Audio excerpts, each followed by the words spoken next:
अब यहां भ्रमित न होना पुण्यात्माओं।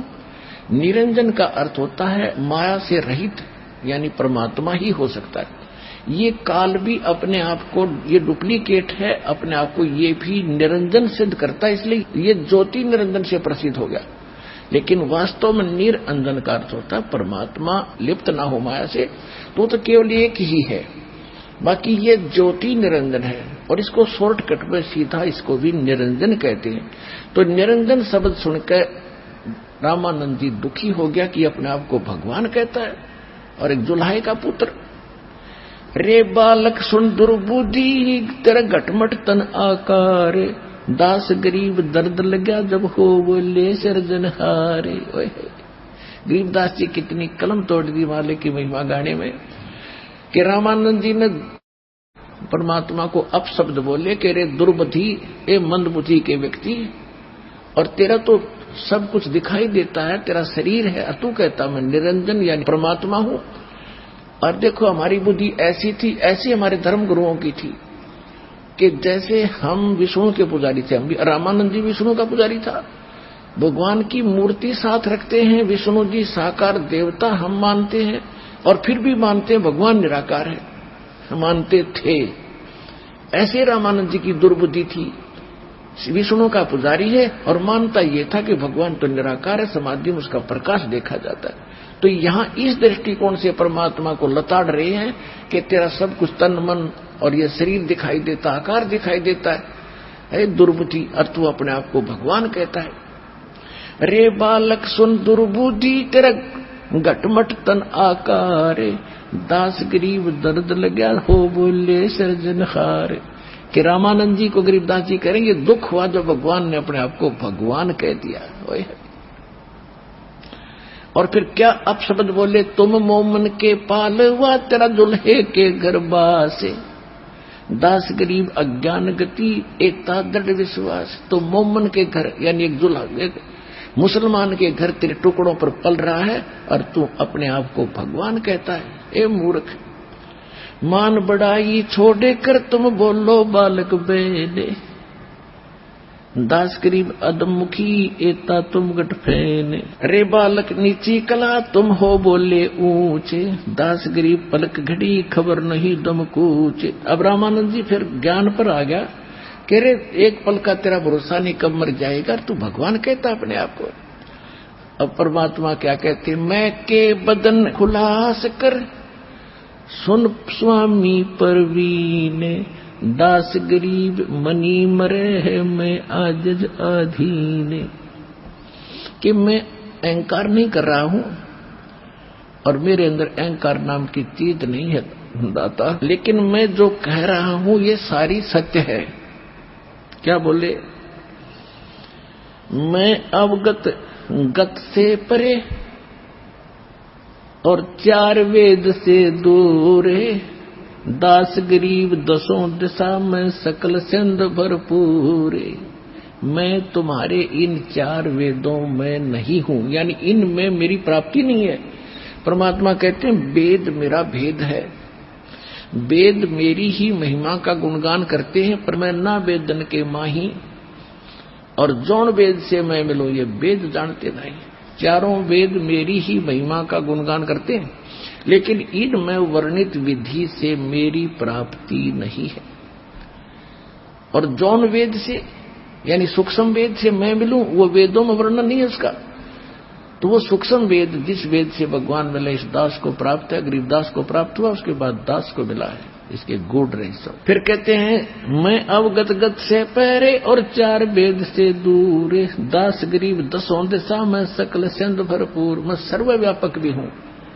अब जैसे पुण्यात्माओं यहां फंसी रही या अड़ी रही अज्ञान कि भगवान अगर एक स्थान पर बैठा है तो सर्वव्यापक कैसे हो सकता है। अब सूर्य एक स्थान पे है और वो सर्वव्यापक है, उसकी उष्णता हमारे तक है। इसी प्रकार परमात्मा जहां भी रहते, किसी स्थान पर रहे, वो उनकी शक्ति पूरे विश्व को कंट्रोल किए हुई है। ऐसे कहते दसों दिशा में सब सकल सिंध भरपूर, पूरे कण कण में मेरी शक्ति विद्यमान है, मेरे से सब कुछ हो रहा है। सकल सिंध भरपूर हूं मैं खालिक हमरा नाम में, और खालिक माने सारी सृष्टि का रचने वाला मेरा नाम समझ ले।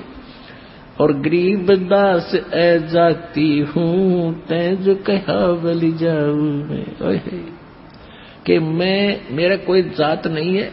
और हे स्वामी, हे गुरुजी, आप मेरे गुरु हो और आपने मुझे नीच कहा, कुछ भी कहा, और मैं बलिहारी हूं आपकर, लेकिन मेरा कोई जात नहीं है, आजात हूं। जात पात मेरा नहीं, बसती है बिन थाम, दास गरीब अनिन गति, तन मेरा बिन चाम। मेरा शरीर तुम्हारे जैसा नहीं है, इस हाड़ चाम से बना हुआ नहीं है।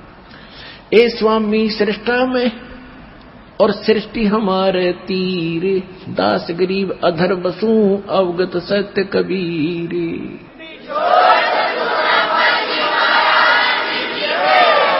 ए स्वामी सृष्टा में, सारी सृष्टि का रचनहार मैं हूं और सृष्टि मेरे तीर, मेरे आधार, मेरी शक्ति के ऊपर रुकी हुई है।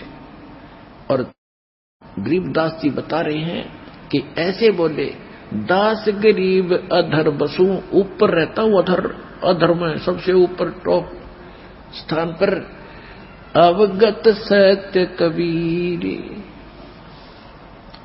सुन रामानंद राम में, मैं बावन नरसिंह, दास गरीब सर्व कला, मैं ही व्यापक सर्वंग। सब जगह मैं ही हूं।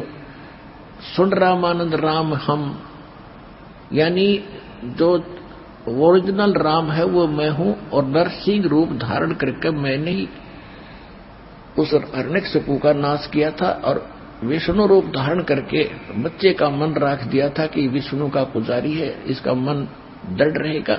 और भगवान को तो जाने नहीं थे, तो इसलिए मालिक ने आज तक भक्ति और आस्था बनाए रखने के लिए स्वयं लीलाएं की, और क्रेडिट इनको ही देता रहा, बच्चों को। अब क्या बता रहे हैं? सुन स्वामी सतभाक हूं, झूठ न हमरे रिंचे, दास गरीब हम रूप बिना ये और शुक्ल पुर पंचे। कि स्वामी जी साची कह रहा हूं मैं, इतनी भी रिंच यानी रिंचक जरा सी भी झूठ ना समझना, और मेरे बिना ये सब बकवाद है सारी, और कोई भगवान नहीं है पृथ्वी पर संसार में। मैं रोवत हूं सृष्टि को, ये सृष्टि रोवे बोहे, गरीबदास इस योग को समझ न सकता कोई। परमात्मा कहते मैं रोवत हूं सृष्टि को, मेरी भक्ति करो तो मैं यहां भी सुख दूंगा और फिर वहां ले जाऊंगा जहां कभी तुम्हारी मृत्यु नहीं होगी, तुम्हें कोई अभाव नहीं, जहां तुम पहले रहते थे। और ये मुझे खोज रहे हैं सर्वशक्तिमान, हे सर्व संकट मोचनहार, सारे सुख दियो, सारा दुख दूर करो, और तुम मुझे खोज रहे हो। और मैं कह रहा हूं मैं भगवान हूं, तुम मुझे पहचान नहीं रहे हो। तो हमारे इस वियोग को, हमारे इस विछोह को, बीच के इस अंतर को कौन समझावे? अब ये दास भेज दिया इस अंतर को समझाने के लिए। अब समझा के छोड़ूंगा।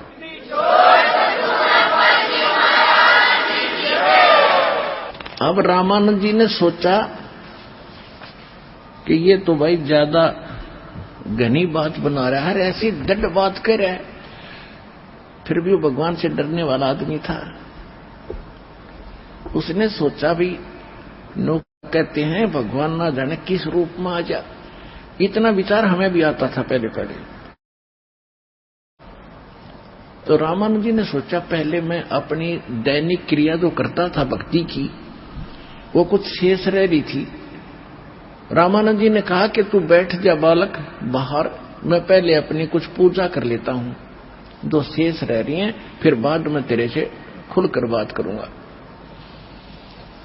अब रामानंद जी कैसी साधना करता था, ये कर्म कांड किया करते हैं। एक तो मूर्ति होती है भगवान विष्णु की, और मूर्ति, एक तो कर्मकांड मूर्ति से करते हैं कि भगवान विष्णु की मूर्ति के सभी कपड़े उतार देते हैं, उनको स्नान कराते हैं, और फिर नए सिरे से स्वच्छ कपड़े, धोती और सारा कुछ कपड़े दोबारा से उनका श्रृंगार करते हैं। एक कंठी माला होती है, माला एक मणिये की, जो बताया आपको, तुलसी के माले की एक कंठी होती है, तुलसी के मणिये की, वो कंठी भी डालते हैं। और तिलक लगाते हैं, फिर मुकुट रखते हैं ऊपर। और जिस दिन मुकुट रख दिया जाता है वो मुकुट उस दिन उतार नहीं सकते, ऐसा कर्मकांड में कोई विधान है। यदि कोई बीच में कोई श्रृंगार भगवान का रह गया और मुकुट रख दिया तो उस दिन उतार नहीं सकते, वो पूजा खंडित मानी जाती है। असावधानी बरती उसने तो उस दिन वो साधक बड़ा दुखी होता है। तो रामानंद जी ने सारा कुछ श्रृंगार करके मुकुट रख दिया भगवान की मूर्ति, यानी वो मानसिक वो करता था, उसके सामने मूर्ति नहीं थी। एक तो मूर्ति करते हैं, एक उससे हटकर थोड़ा सा अभ्यास कर लेते, वो उनसे सुपीरियर मानते अपने आप को कि हम बगैर मूर्ति को ही कल्पना मूर्ति की बना के, जैसे स्वप्न देखते हैं, इनका अभ्यास हो जाता कई बार ऐसे करने से। तो स्वप्न में जैसे करते ऐसे वो स्वप्न सा कर रहा था, बैठा बैठा सोच रहा था, मानसिक पूजा थी उसकी। जैसे उसने अपने गंगा जल लाया सिर पे रख के खुद ऐसी भावना बना रहे थे भगवान विष्णु के प्रति रामानंद जी। अल्लाह के जैसे मटका रखा, फिर उसको भगवान विष्णु की मूर्ति के कपड़े उतारे, स्वप्न सा देख रहा था, ऐसी कल्पना कर रहा था, बाहर कोई मूर्ति भी नहीं थी। तो उसने सारा श्रृंगार कर दिया। उस दिन वो कंठी डालना भूलेगा, माला और मुकुट रख दिया सपने में, यानी कल्पना में। तो कंठी अलग दिखाई देती है, भगवान का गला कंठी के बिना है। अब मुकुट उतार नहीं सकता, मुकुट उतारा तो पूजा खंडित, और कंठी नहीं डली तो भी पूजा खंडित। अपने आप को कोस रहा रामानंद, आज मेरे से कौन सी गलती होगी, मैंने क्या गलती कर दी। आज इतने 104 साल का हो गया, मैं 16 वर्ष का लग गया था साधना करते, कभी ऐसी भूल नहीं पड़ी। भगवान मेरा कौन सा पाप आगे अड़ गया। और पाप से सामने था, भगवान ने बुंडा बोला था अभी 2 मिनट पहले, लेकिन मालिक ने उसको झटका देना था, अपनी पहचान करानी थी। तो परमात्मा बाहर खड़े हैं 5 वर्ष के बालक रूप में, बीच में पर्दा है, अंदर वो साधना करा 104 साल का वृद्ध ब्राह्मण। तो बाहर से परमात्मा कहते हैं कि स्वामी जी चिंतित ना हो, टेंशन मत ले, इस माला की गांठ खोल ले, गुंडी खोल, और फिर गले में बांध दे, मुकुट उतारना नहीं पड़ेगा। और मुकुट के ऊपर का जावा नहीं थी, उसने कोशिश करी थी, मुकुट में फंस गई, तो रो रहा था बैठ कर, अब क्या करूं। तब परमात्मा ने कहा कि स्वामी जी इसकी गांठ खोल के और फिर गले में बांध दे, या पूजा खंडित ना होगी, तेरी सफल हो जाएगी। और तेरे की कोई मूर्ति नहीं, और इसने मेरे मन की बात जान ली है, मनुष्य नहीं, बालक नहीं, दुल्हा नहीं, ये भगवान आया है। कहते हैं डोडी पर्दा दूर कर ली, ना कंठ लगा, और गरीबदास गुजरी बहुत जब बदन बदन मिलाया।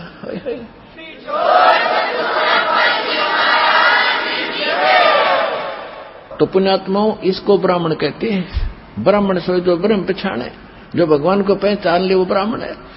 अब देखो यहां ये है वो खेल भक्तों, यानी सूरवीर कौन होता है, ये होते हैं सूरवीर भक्त। एक तरफ तो सारी महिमा 104 साल के वृद्ध और जय जयकार हो रही, ऐसा विद्वान नहीं, ऐसा ब्राह्मण नहीं, और एक सामने सारा ब्राह्मण समाज बैठा, और जो धानक शूद्रों को छूता भी नहीं था, और वो धानक को छू रहा है और सीने से लगा रहा है। तो पुण्यात्मा इसको ब्राह्मण कहते हैं। उस समय उसने समाज नहीं देखा, उसने भगवान देखा जिसके लिए तड़प रहा था, और बाढ़ में जाओ समाज, और सबके सामने उसको सीने से लगा लिया। अब गरीबदास जी कहते हैं गुजरी तो बहुत, उसके मन पर बहुत बड़ी समस्या तो पैदा हुई उसको, जब दुल्हे के बालक को सीने से लगा। पर इसको कहते हैं संत, कहते एक के चोट से धारिया दिन मिलन दाचा। अब क्या बताते हैं, वार्ता सुनाता हूं।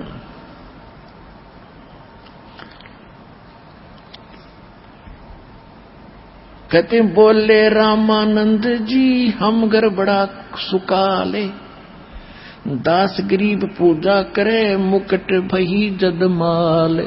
मुकुट में माला फंस गई। परमात्मा बोले सेवा करो संभाल कर, सुन स्वामी सुर ज्ञाने, दास गरीब सिर मुकुट धर माला अटकी आण।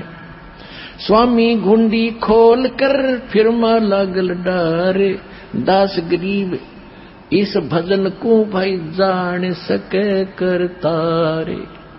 जब परमात्मा ने कहा स्वामी घुंडी खोल के ये माला गलडार, रामानंद जी कहते मेरी भक्ति और मेरी साधना को भगवान के अतिरिक्त कोई नहीं जान सकता, क्योंकि बाहर कोई साकार मूर्ति भी नहीं थी। डोडी पर्दा दूर कर फिर लीना कंठ लगाए, गरीबदास गुजरी बहुत जब बदन का बदन मिलाया। एक जुल्हे से संपर्क किया, टच किया, कहते मन में नोतावती किए कहेंगे पर कहने दे, नौवी गलावती कहने दे, भगवान मिल गया। फिर क्या कहते हैं रामानंद जी, होय होय, कहते मन की पूजा तुम लखी, मेरे मन की बात मैं पूजा जो करा था आपने पकड़ ली मेरी बात। और मुकुट माल परवेश गरीब दास गति कौन लखे, तेरा कौन वर्ण के भेखे। ओए होए, रामानंद जी कहते हैं कि आपने मेरे मन की बात पकड़ ली, आप परमात्मा हो, अब मेरे यकीन हो गया। लेकिन आपको कैसे कोई परमात्मा माने, आप किस वर्ण में खड़ी हो जुल्हे में, और किस वेशभूषा में, धोती कुर्ता बांधे एक बालक खड़ा छोटा सा, आपको कैसे भगवान पहचाने, कौन माने दाता। मन की पूजा तुम लखी ये मुकुट माल परवेश, गरीब दास गति कौन लखे, तेरा कौन वर्ण क्या भेष। अब रामानंद जी क्या कहते हैं, ये तो दीक्षा तुम दी मान ली मन मोरी, गरीबदास तुम कोमल पुरुष और हमरा बदन कठोरे। जब रामानंद जी ने कबीर परमात्मा 5 वर्ष के बच्चे को सीने से लगाया, ऐसा शरीर था जैसे रबड़ का होया करे, हार्ड मास का शरीर नहीं दाता का। ये विधेयी थे, विधेयी माने विलक्षण देह थी परमात्मा की, हमारे जैसी देह नहीं, से भिन्न देह थी। तेज पुंज का शरीर था दाता का। रामानंद जी कहते मेरा तो वज्र जैसा शरीर है दाता, और आपका तो कोमल बदन रुई जैसा शरीर है दाता आपका।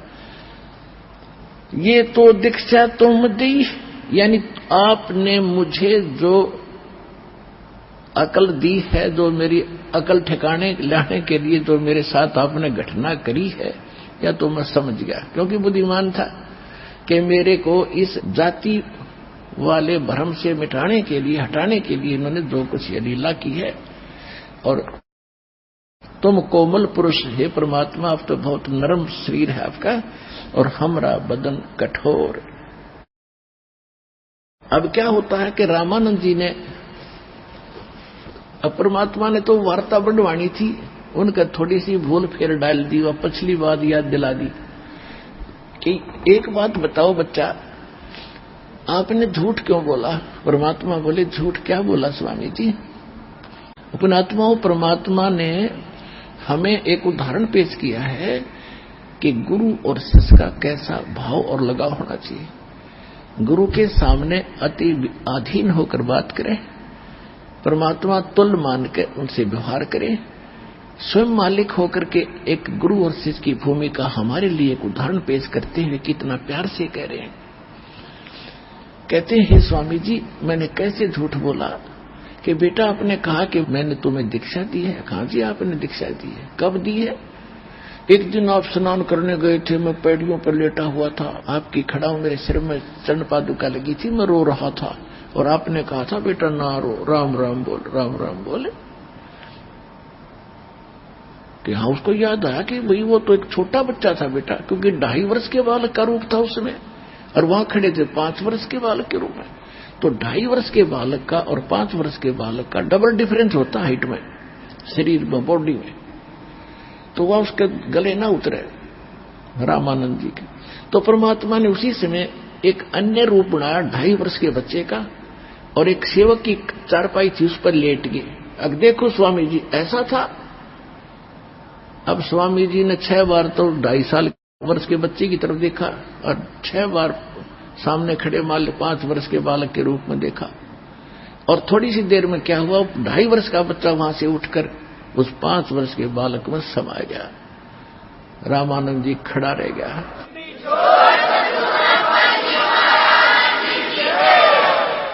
अब रामानंद जी को फिर मालिक ने याद दिला दिया कि मैं जो दीक्षा देता हूं उसको कंठी भी देता हूं। क्या आपके पास कंठी है? कहा जी ये रही, देखो उस दिन आपने दी थी अंधेरे में, वह उसके गले से निकल कर मालिक के डल गई थी। और रामानंद जी भी ढूंढता रह गया था कहां गई, उसने और बना कर डाल लिया अपनी। रामानंद जी के छक्के छूट गए कि यो भाई बालक को नहीं, ये बच्चा नहीं है, ये तो कोई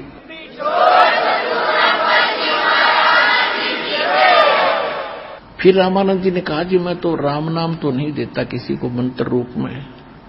जैसे पुण्यात्माओं हम सच्चाई बोलते ही हमारा कोई मंत्र नहीं है, ये नाम जाप नहीं है।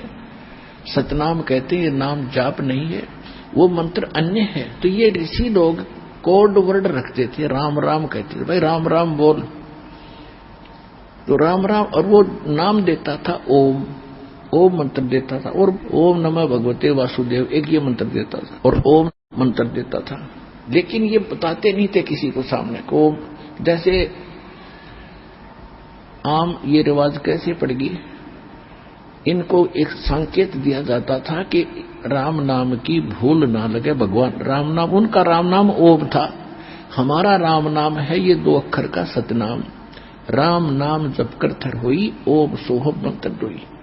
और उनका केवल राम नाम था ओम। तो ये राम राम तो एक औपचारिक था। जैसे कहा जाता था भी भगवान की भूल कभी ना पड़े, काम करते करते भी याद करते रहना। तो सबको आदेश दिया जाता था ऋषियों को कि एक दूसरे को राम राम बोलना। राम राम का अर्थ ये समझ लेना कि जो मंत्र दे रखा है उसका जाप कर, टेंशन में मत घूम। तो सामने कोई मिलता था उसको राम राम कहते थे, वो समझ जाता था हाँ जी राम राम राम राम, हाँ मेरे याद है, अब कर रहा हूं या अभी शुरू कर देता हूं जो मंत्र मुझे प्राप्त है। ये उनका कोडवर्ड थे। फिर ये पूरे समाज में पहुंच गया उनसे सुन के राम राम जी राम राम जी। और जैसे हम सच्चाई बोलते हैं भगवान ही है और सब कुछ यहाँ का फीका संसार है, तो उसका अर्थ ही होता है भी भगवान की भक्ति ही सब कुछ है, उसमें लीन रहना चाहिए, हमारा सच्चाई का ही अर्थ है। तो इसी प्रकार वो राम राम बोला करते थे। तो परमात्मा से रामानंद जी ने कहा कि मैं राम नाम नहीं देता, कोई और मंत्र है। परमात्मा बोले आप ओम नाम देते हो। रामानंद जी बैठ गया बुढ़ा आदमी, ये तो भाई सचमुच कति जानी जान है। फिर कहने लगा बच्चा एकांत में बैठूंगा, मैं तेरे बात करूंगा न्यारी। वो समाज तो उठ के चला गया सारा, ब्राह्मण तो सारे विदज्ञ के बुढ़ापे में इसकी अकल खराब होगी। रामानंद की बुद्धि चल गई, एक धानक को सीने से लगा लिया दुल्हाई को, वो चले गए जाओ जाओ भाड़ में जाओ तुमने। जो जिस वस्तु के लिए उसने घर छोड़ा भगवान के लिए तड़फ रहा था, वो सामने बैठा के देखा समाज ने। फिर भगता नहीं जो समाज की तरफ देख रहा है तो सफलता नहीं हो सकती। फिर वो अलग से बैठे रामानंद जी, वो 2-4 और बैठ गए उनके साथ बैठे रहते थे। तब परमात्मा ने कहा कि आप किसकी भक्ति करते हो स्वामी जी? कि मैं विष्णु जी की भक्ति करता हूं। आप वेदों को सत्य मानते हैं? हाँ, वेद तो 1 नंबर के ग्रंथ है। आप क्या नाम जाप करते? कि ओम नाम करता हूं। और क्या करते हो? ओम नमः भगवते वासुदेव नमः, और ओम नमः शिवाय, और बाकी सारे कुछ। तो परमात्मा ने कहा कि ओम भगवते वासुदेव नमः, ये तो गीता में भी नहीं है ना, वेदों में है। वेदों में केवल ओम मंत्र है, आपकी बात मान के। और उससे ज्यादा ओम नाम तो एक कहने मात्र था, लेकिन ज्यादातर ये विष्णु जी के ही पुजारी थे। तो जैसे हम अपने इष्ट रूप में जिसको पूजते हैं, हमारी आशा वहीं रहती है, और जहां आशा तहां बासा हुई। तो परमात्मा ने पूछा आप किसकी पूजा करते हो? विष्णु जी की। कहां जाओगे विष्णु जी की पूजा से? कि विष्णु जी के लोक में स्वर्ग में जाऊंगा। परमात्मा ने पूछा कि उस स्वर्ग में स्वामी जी कितने दिन रहोगे? कि ये तो बच्चा मेरी भक्ति पर निर्भर करेगा, मेरे पुण्यों पर निर्भर करेगा, मैं कितने दिन रहूंगा वहां। फिर कहां जाओगे स्वामी? वो पुण्य तो समाप्त होंगे, स्वर्ग समय भी समाप्त होगा, फिर कहां जाओगे? तक पता नहीं बच्चा, फिर कहां जाना होगा। मैं बताऊंगा फिर कहां जाओगे। फिर पीछे तू पशुआ की जय गद्दा बैल बनाई, ये 56 भोग कहां मन भोरे की तकुरड़ी चरने जाई। फिर आप नरक में जाओगे, आपके पाप भी साथ हैं पुण्य भी साथ, दोनों इकट्ठे। पुण्य भी साथ जमा होते हैं और पाप अलग जमा होते हैं, पुण्य अलग। जब पुण्य समाप्त हो जाएंगे आप स्वर्ग से भी भगा निकाल दिए जाओगे, फिर नरक डाले जाओगे। नरक के बाद 84 लाख योनियों के शरीर में जाओ। इस विधान से वो स्वयं भी परिचित था, क्योंकि विद्वान को समझाना बहुत आसान होता है जब उसकी बुद्धि ठिकाना आ जाता है। तो कहना हाँ बेटा ऐसा ही होगा। फिर खाक भक्ति हुई और विष्णु भी मरेगा एक दिन, उसकी भी आयु है। देखो कहते हैं मोती मुक्ता दर्शक नाही, ये जग है सब अंदरे, दिखत के तो नैन चश्मिन को फेरा मोती आवे अंदरे। परमात्मा कहते हैं विष्णु जी भी मरेंगे कि नहीं ये तो अजर अमर है, ये तो सर्वेश्वर है। परमात्मा बोले कि आप पुराणों को सत्य मानते, कहां परम सत्य है कि श्री देवी पुराण 3रा स्कंध, उसमें देवी को विष्णु जी स्वयं स्वीकार कहते हैं। 123 पृष्ठ पे 77 मोटा टाइप गीता प्रेस गोरखपुर से प्रकाशित। अब जो दास आपको रेफरेंस दे रहा है तो वर्तमान के, उसमें परमात्मा ने अलग से बताया था। उसमें लिखा है कि तुम शुद्ध स्वरूपा हो। विष्णु जी खुद कहते हैं मैं और शंकर और ब्रह्मा, हमारा तो जन्म और मृत्यु होता है, आप कहते ये अविनाशी है। अब वो तो घोट तो उसने रखी थी, पढ़ रखी थी, कंठस्थ याद थे। हाँ लिखा तो ऐसा ही है। फिर ये अजर-ओ-अमर कहां से लिखा है वो दिखा दो मेरा, जहां ये अजर-ओ-अमर लिखा हो। लोक वेद सुना सुना तो आप लोगों को सुनाते हो और नाम लेते हो वेदों गीता और पुराणों का। अब वो आदमी कति छक्के छूट गए उसके, आंडी पाक रहा था, विद्वान पाक रहा था। कहने के बच्चा अब क्या करूं कि मैं बताऊं ऐसे साधना कीजिए। फिर उसके मन में ये आता है, रामानंद जी के मन में, क्योंकि वो अभ्यस्त समाधिस्थ होने का हठ योग करते ये सभी और समाधि लगाने की चेष्टा करते हैं। कहता बच्चा मैं समाधिस्थ होता हूं ना, मेरी सुरती बहुत दूर तक जाती है। परमात्मा बोले भाई, कहते हैं योग युक्त प्राणायाम कर, जीत्या सकल शरीर, त्रिवेणी के घाट में वो अटक रहे बलवीर। गरीबदास जी ने लिखा है अपनी वाणी में कि योग युगत और प्राणायाम आदि करके उसने शरीर को साध रखा था और समाधिस्थ होकर के ऊपर जाता था, पर त्रिवेणी के घाट पर वहां अटक रहा बलवीर।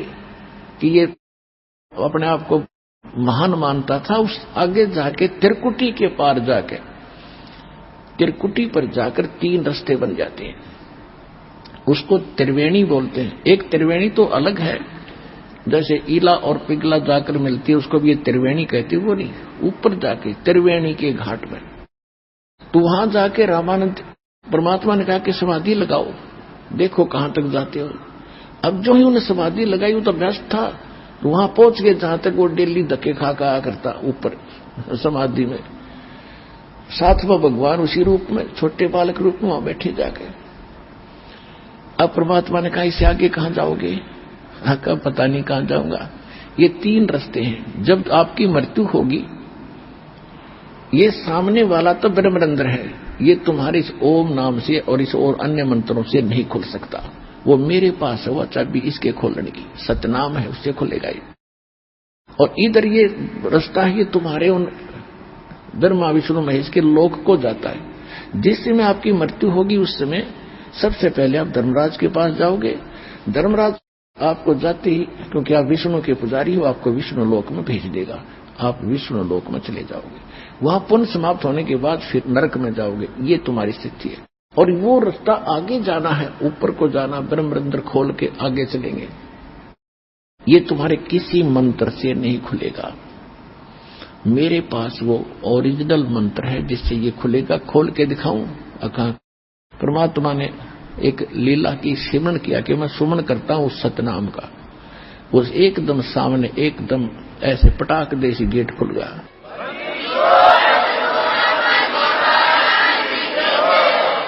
अब समाधि में सोपन सा होता है, सब प्रत्यक्ष दिखाई देते रहते, सब क्रियाएं करता है इंसान। शरीर यहां होता है, ऊपर से मानसिक सब क्रियाएं स्पष्ट हो रही होती।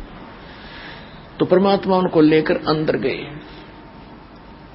और कहा कि आगे, अभी आगे नहीं ले जाऊंगा, अब आप जाओ वापस। हाँ, परमात्मा को फिर उसको ऊपर जाके दिखा कि देख, आप जिसको निराकार कहते हो, ये है वो काल, और फिर परमात्मा सचखंड में लेकर गए उसको, सतलोक में। ब्रह्मा विष्णु महेश की सतिथि दिखाकर जैसे सब महापुरुषों को लेकर गए और काल को साकार दिखाया कि तुम इसको निराकार बताते हो, ये बैठा तुम्हारा निरंजन, ये वास्तविक निरंजन नहीं है, डुप्लीकेट निरंजन है ये। और फिर उस 12वें द्वार को पहले, फिर 11वां द्वार पार करके अक्षरपुरुष के लोक में प्रवेश किया, फिर 12वां द्वार पार करके फिर सचखंड सतलोक अमरलोक में प्रवेश किया। रामानंद जी की परमात्मा साथ लेके, शरीर नीचे ही बैठा था। ऊपर जाके दिखाए वो सारे वास्तविक स्वर्ग, जिसको रियल हेवन, ये है वास्तविक स्वर्ग, वो नकली स्वर्ग है तुम्हारे सारे। ये है वो अमरलोक, यहाँ की सदाबहार वृक्ष है, या किसी प्रकार का कोई अभाव नहीं है, यहाँ वृद्धावस्था नहीं है, मृत्यु नहीं है। ये है गीता अध्याय नंबर 15 के श्लोक नंबर 4 में, जिसके विषय में कहा परमात्मा ने बताया कि तत्व ज्ञान की प्राप्ति के उपरांत परमेश्वर के उस परम पद की खोज करनी चाहिए, जहां जाने के बाद साधक फिर लौटकर कभी संसार में नहीं आते। ये स्थान वो है स्वामी जी। और गीता अध्याय नंबर 7 के श्लोक नंबर 29 में कहा है कि मेरे इस ज्ञान का आश्रित जो कर लेता है, गीता ज्ञान दाता कहता है कि तत्वदर्शी संत को जो खोज लेता है, उसके पश्चात वो केवल उस तत्परम से परिचित हो जाते हैं, सारे ज्ञान से परिचित हो जाते हैं, और वो केवल जरा और मरण से छूटने के लिए प्रयत्न करते हैं। संसार की किसी वस्तु की वो इच्छा नहीं रखते, वो तत्परम से परिचित है। तो यहां जरा नहीं, मरण नहीं, मृत्यु नहीं, वृद्धावस्था नहीं। आगे लेकर गए रामानंद जी को परमात्मा उनके साथ से बालक रूप में, 5 वर्ष की आयु के रूप में, और वहां जाकर देखा वो प्रथम सतिथि में भगवान सिंहासन पर विराजमान है, सिर पे मुकुट है, ऊपर छत्र है, गुंबज के अंदर बैठे, एक रोम में एक बाल में करोड़ सूर्य विराजे, करोड़ चंद्रमा, इतना तेज है। वहां एक चंवर रखा था, 5 वर्ष के बालक भगवान के ऊपर ऐसे चंवर करने लगे। रामानंद जी ने देखा सचमुच ये है वो परम अक्षर ब्रह्म जो तख्त पर बैठा है, सिंहासन पर बैठे हैं। उसी समय वो सिंहासन वाला खड़ा हुआ और 5 वर्ष के बालक उस अनंत कोट ब्रह्मांड के सर्जनहार के सिंहासन पर विराजमान हुए, और तेजों में शरीर वाला भगवान उस 5 वर्ष के बालक पर सेवक की तरह चंवर कर रहा है। रामानंद जी सोच ही रहा था कि ये क्या मात्रा है, भगवान इनमें है कौन, इतने में तेजों में शरीर उस 5 वर्ष के बालक के शरीर में समा गया, और वो चंवर अपने आप घूम रहा है।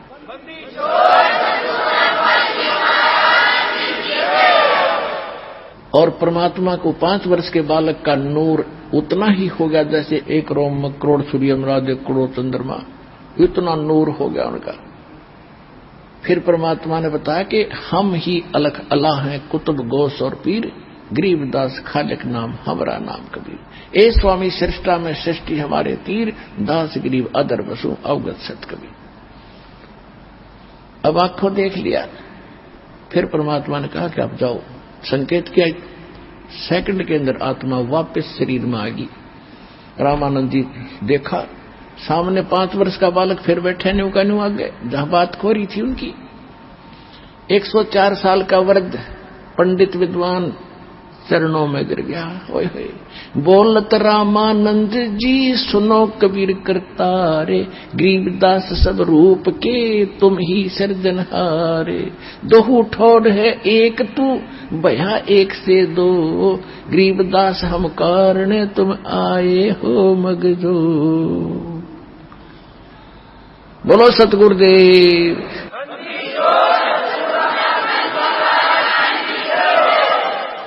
तो हमारे जो भगवान हैं ये पूर्ण परमात्मा सतपुरुष कबीर साहिब हैं। अभी हमें लाल की पहचान नहीं थी पुण्यात्माओं, अब आपको लाल की पहचान करा दी है, और समझा है तो सिर धर पाओ और भौर नहीं रहे सदा। बोलो सतगुरुदेव।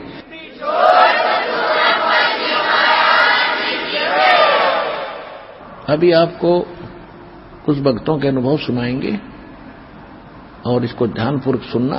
इतनी दूर से आते हो, एक एक शब्द को ऐसे जैसे प्यासा व्यक्ति एक एक बूंद की तलाश करता है। आप युगों से प्यासे थे इस भक्ति और भगवान के, इसको व्यर्थ न जाने देना, ये बार बार दाव नहीं लगेगा। सुनिएगा वो अनुभव, परमात्मा से ज्ञान प्राप्त होने के बाद कैसा लाभ हुआ। नमस्कार सर। नमस्कार सकता है। क्या शुभ नाम है जी आप जी का? नंदलाल सर। सर कहाँ से आए आप? हम सर जिला पीलीभीत गांव बोधीपुर से आए हैं। सर परम संत सतगुरु रामपाल जी महाराज की शरण में आने से पहले आप कौन सी भक्ति करते थे? हम कोई मजहब में, कोई सत्संगत में हम कभी नहीं गए थे।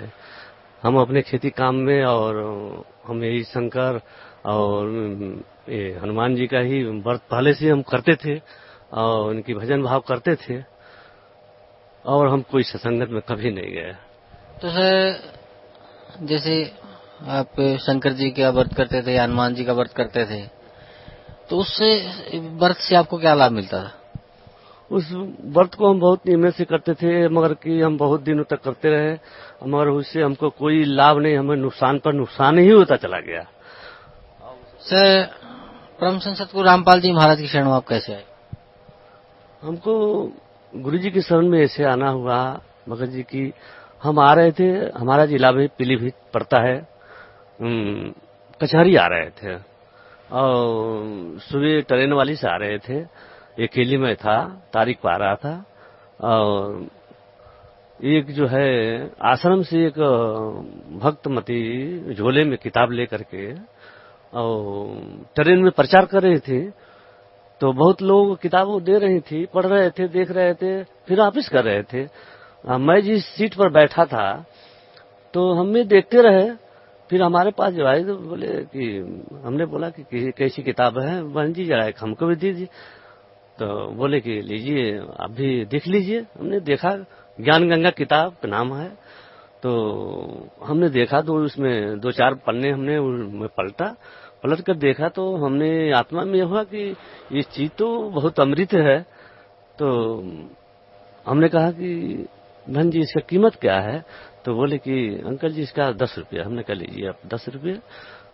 हमारी मुख से यही शब्द निकल गया वहां पर कि देखिए, जो इस चीज को चाहेगा उसके लिए तो अमृत है, और जो नहीं चाहेगा तो उसको तो गोबर समझ के दबा देगा। यही बात तो हमारी मुख से निकली, किताब हमने ले लिया। फिर हम कचहरी आए, कचहरी तारीख देख के आ गए। उस किताब को हमने अध्ययन करने लगा। अध्ययन करते करते मेरे अंदर ऐसी बौखलाहट हुई कि आत्मा के अंदर कि ये जगह कहाँ है, किस जगह है, किस जगह परमात्मा है। अब हमको ऐसा हुआ कि रात दिन को जो है कि मुझे ऐसी बेचैनी हो गई। अब ढूंढने लगा, मैं घर छोड़कर कभी बाहर नहीं निकला था। तो हम ढूंढते रहे बेचैन, रात दिन की यही तलाश थी कि कहाँ है कहाँ नहीं, बहुत चिंता में पड़े रहे। तो वही किताब बार बार वही पढ़ते रहे, और उसमें फोन नंबर, एक दिन ऐसे ही पढ़ रहे थे, हमारे 2 मित्र आ गए। तो बोले कि अंकल जी आप बराबर बिजी रहते हैं किताब। हमने कहा कि क्या करें बेटे, ये किताब पढ़ रहे हैं और नंबर है, नंबर लगा रहे हैं, लग भी नहीं रहा, और बड़ा हमको बेचैनी है। अब ये कभी हम घर से बाहर भी निकले कि ये जगह है तो कहाँ है। तो उन्होंने कहा कि दीजिए किताब। हमने वो ज्ञान किताब दे दी, उन्होंने नंबर लगाए। तो उन्होंने ले आए, बोले कि चाचा आप अंकल जी मोबाइल दीजिए। मोबाइल ले आकर दिए घर में से। उन्होंने 0 लगाकर और नंबर लगा दिया। नंबर लगा के घंटी आने लगी। तो बोले कि अंकल जी घंटी तो जा रही है, अली ये बात करिए। फिर हमने मोबाइल जो है कि ओके किया, फिर बात की आश्रम से, यहाँ से। भगत जी बोले, हमने कहा गुरु जी। तो बोले कि नहीं गुरु जी नहीं, मैं भगत हूँ। हमने कहा मैं तो धुरंदेश का आदमी, मैं कैसे क्या जानता हूँ कि गुरु जी बोल रहे हैं कि मैं भगत हूँ। तो बोले कि हाँ बताइए क्या बात है। तो हमने कहा कि मैं एक ज्ञान गंगा चलती हुई ट्रेन में एक लेडीज के जरिए प्रचार में पाए, उस किताब को हमने जब पढ़ा तो हमें बड़ी बौखलाहट रात दिन को लगी रही है।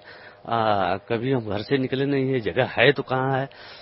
तो बोले कि आप किस क्षेत्र के? हमने कहा कि मैं पीलीभीत क्षेत्र का, यूपी का रहने वाला हूँ। तो बरेली क्षेत्र में पड़ता है। तो बोले कि कोई ऐसी घबराने की बात नहीं है, ये गोरखपुर धाम एक एक्सप्रेस आती है, उसको आप पकड़ करके सीधे हिसार आ जाइए, हिसार तक आती है। अच्छा, फिर हमने लिखते गए, पूरा इनका एड्रेस लिखते गए डायरी में। बोले ठीक है। बोले कोई परेशानी नहीं है, आप चलिए और फोन लगाते रहिए, सब रास्ता हम बताते चलेंगे। हमने कहा ठीक है, बहुत धन्यवाद, बहुत कृपा हुई। हमने पूरा एड्रेस लिख लिया। फिर हमको इतना चैन नहीं पड़ा। हमने कहा कभी निकले नहीं है, कहीं भूल गए, भटक गए। फिर हमारा जो छोटा वाला लड़का है वो थोड़ा इधर उधर जाते हैं, घूमते हैं। तो परमात्मा की इसी प्रेरणा हुई लड़के के अंदर।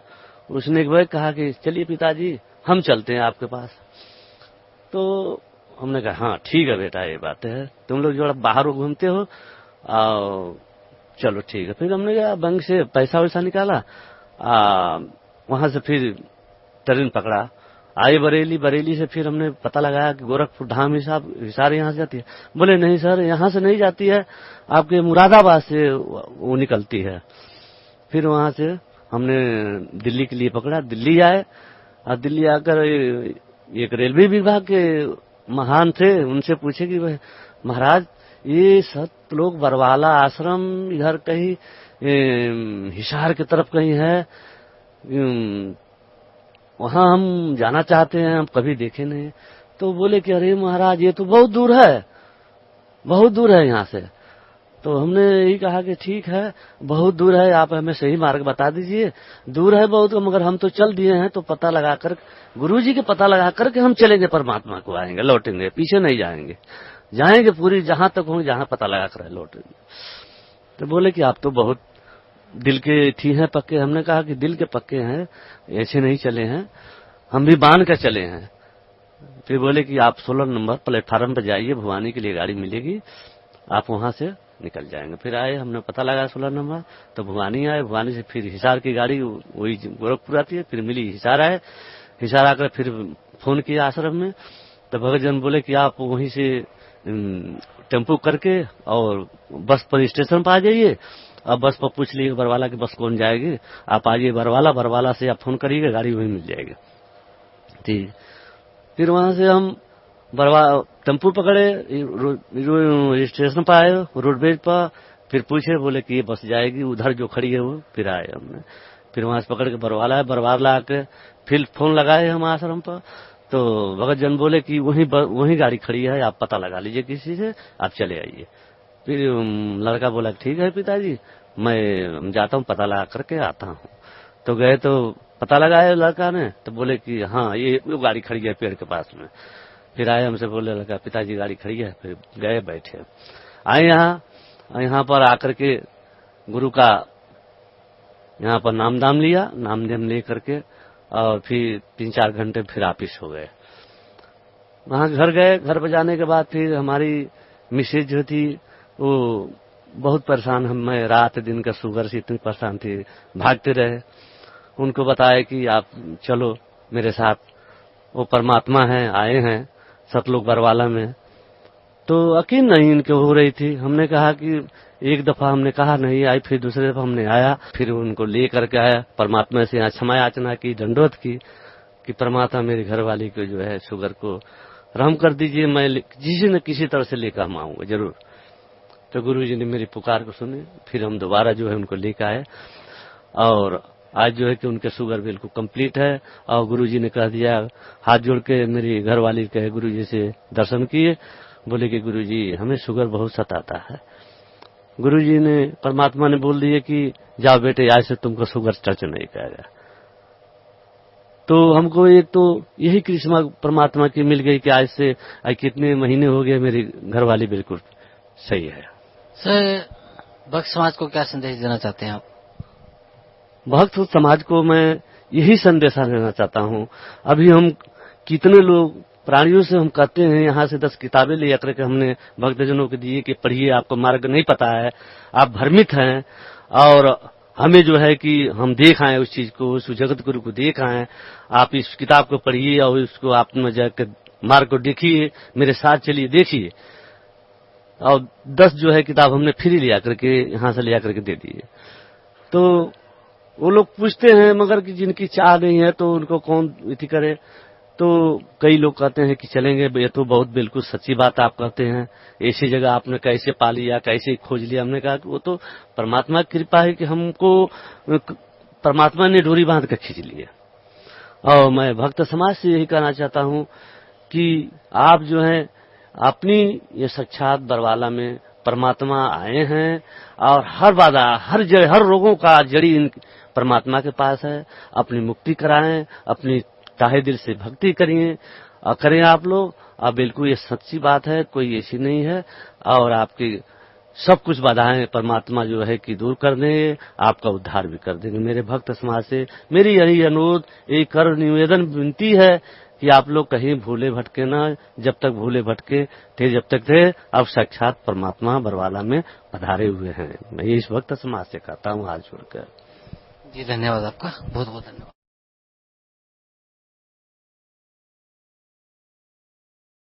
परम पिता परमात्मा पूर्ण ब्रह्म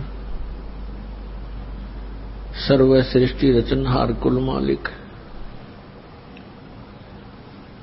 कबीर परमेश्वर जी की असीम कृपा से आप सभी पुण्यात्माएं सत्संग सुन रहे हैं। परमात्मा की रजा के बिना ये शुभ संदेश आप तक नहीं पहुंच सकता, क्योंकि इस काल भगवान ने जिसके लोक में हम रह रहे हैं, इसने वो सब अपने अस्त्र शस्त्र प्रयोग कर रखे हैं जिससे हम परमात्मा से दूर रहें, परमात्मा की भक्ति हम ना करें।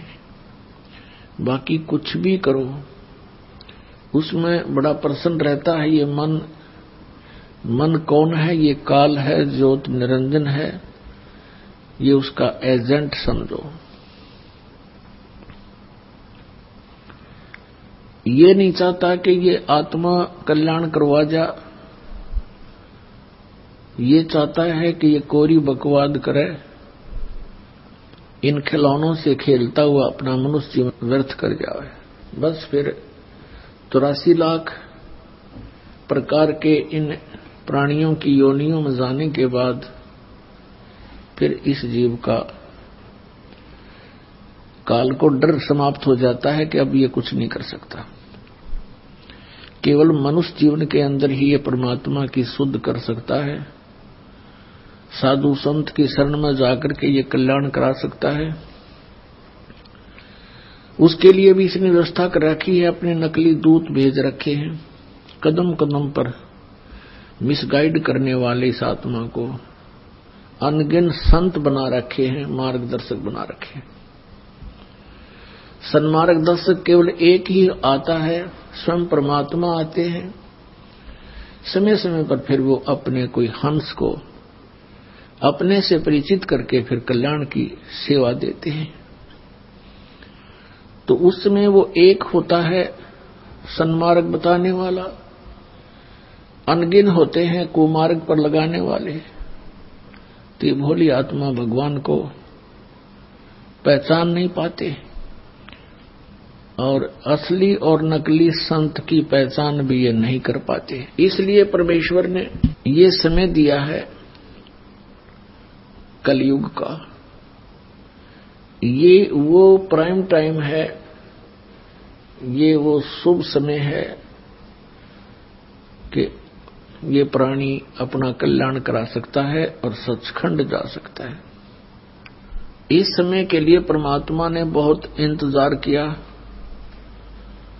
सतयुग से लेकर आज तक अपनी प्यारी आत्माओं को परमात्मा की आस्था बनाए रखने के लिए उस परमात्मा ने प्रत्येक प्रयत्न किया। जैसे हम देखते हैं कि जिस प्रकार द्रौपदी का चीर बढ़ाया, वो श्री कृष्ण की भगत थी। श्री कृष्ण स्वयं विष्णु अवतार थे, अपनी ही वो महिमा करते हुए विष्णु जी की पूजा कराया करते थे। द्रौपदी विष्णु जी की पूजा करती थी और जब उसके ऊपर आपत्ति आनी थी, उस परमात्मा ने जो हमारा पिता है उसको मालूम था कि इसके ऊपर एक घोर आपत्ति आएगी। उससे पहले स्वयं ही एक साधु रूप बना करके द्रौपदी को मिले, जब वो स्नान करने के लिए दरिया पर गई हुई थी, गंगा पर गई हुई थी, और वहां एक लीला की, एक सूरदास की, अंधे महात्मा की। और द्रौपदी ने अपनी साड़ी में से एक कपड़ा पाड़ के दरिया में डाला था, क्योंकि साधु की लंगोटी बह गई थी जल में। वो गहरे जल में खड़ा था शर्म का मारा। उस एक 9 इंच की साड़ी के टुकड़े के बदले में उस परमात्मा ने आशीर्वाद दे दिया, बेटी तने आज मेरी इज्जत रखी है, परमात्मा तेरी इज्जत रखे, तुझे घनाई कपड़ा देवे। जिस समय दुशासन ने द्रौपदी का चीर हरण करना चाहा, उस समय उस आत्मा ने पुकार की अपने इष्ट देव की और गुरु की। गुरु से पुकार की जाती है, श्री कृष्ण के नाम से पुकार की। उसके आत्मा की पुकार कहां जाती है? धर्मराज के दरबार में, जहां इसके संचित कर्म होते हैं। तो वहां जब जाते ही पुकार धर्मराज के दरबार में, वो फाइल खुल जाती है उस आत्मा की। फिर देखता है इसके कोई ऐसे पुण्य है जिसके कारण मैं इसकी मदद करा सकता हूं। उसमें मिला कि इसने एक साधु को कपड़ा दिया था, और इसके प्रतिफल में तो बहुत कुछ दिया जा सकता है। तो वहां धर्मराज के दरबार से, वहां से एक उसका रिफ्लेक्शन आया श्री कृष्ण जी के अंदर। श्री कृष्ण जी वहां रुक्मिणी के साथ शतरंज खेल रहे थे अपने घर पे, और उन्होंने अनंत कहा ऐसे हाथ ऊपर न करके। रुक्मिणी ने कहा कि आप शतरंज के अंदर ये अनंत क्यों कह रहे हो? अपने आत्माओं करय करावे साइया, मन में लहर उठा, दादू सिर जीव के आप बगल हो जा। अब वो पुजारण थी विष्णु जी की, श्री कृष्ण उसके गुरुदेव थे, और लीला मालिक ने कैसी की। तो जो द्रौपदी का चीर बढ़ा उसके निमित्त परमात्मा पूर्ण ब्रह्म थे। श्री कृष्ण जी तो केवल वर्क डन दे सकते हैं, और वो वर्क करा दिया परमात्मा ने, पहले उसने शुभ काम करा दिया। कहने का भाव यह है कि भक्ति को जीवित रखने के लिए इस कलयुग तक परमात्मा ने ये नहीं देखा कि विष्णु का पुजारी है तो कोई बात नहीं, इसकी आस्था बनी रहे। आस्था बनी रहेगी, भगवान की चर्चा चलती रहेगी, तो फिर उस कलयुग तक ये भक्ति जीवित रह जाएगी। तो पुण्यात्माओं, अब वो समय आ गया है कि पूरा विश्व पार हो सकता है। मनुष्य शरीर हो और ये सतनाम और सारनाम प्राणी को प्राप्त हो, मर्यादा में रहता हुआ, आजीवन भक्ति करता हुआ सहज में परमात्मा प्राप्ति कर सकता है और अमर हो सकता है। पुण्यात्माओं, सबसे पहले हमने परमात्मा को पहचानना है। आजा बंदे शरण राम की, फिर पाछे पछतावेगा। बालू की भींत पवन का खंबा, कब लग खैर मनावेगा। काल बलि तेरे सिर पर बैठा, भुजा पकड़ ले जावेगा। मात पिता तेरा कुटुंब कबीला सारा ही खड़ा लखावेगा। फिर कहते हैं धर्मराय तेरा लेखा लेगा, वहां क्या बात बनावेगा। लाल खंभ से बांधा जा, बिन सतगुरु कौन छुटावेगा। दिया लिया तेरे संग चलेगा, धरा ढक्या रह जावेगा। कहे कबीर सुनो भी साधो, अपनी करनी के फल पावेगा। तो पुण्यात्माओं, हमने करनी ऐसी करनी पड़ेगी जिसका किया हुआ हम शुभ फल प्राप्त कर सके। तो इसमें कहा कि आजा बंदे शरण राम की, फिर पीछे पछतावेगा। अब कौन से राम की शरण हमने ग्रहण करनी है, ये डिसीजन लेना है। आज सुबह के सत्संग में भी आपको जिक्र किया था। यदि हम ब्रह्मा विष्णु महेश की पूजा करते हैं तो ये तीनों नाशवान हैं, इनकी भी जन्म मृत्यु होती है। इसके लिए आपको फिर से एक थोड़ा सा हिंट देते हैं। पुण्यात्माओं, ये सच्चाई इतनी गहरी चली गई, दूर चली गई हमसे, हमने झूठ को सच मान लिया।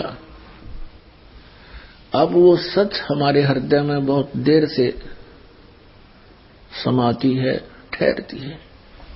लेकिन परमात्मा ने ऐसा ज्ञान दे दिया है, इसमें सच्चाई अवश्य स्वीकार्य होगी। इस ज्ञान के आधार से हम परमात्मा को पहचान कर और मोक्ष प्राप्ति करेंगे।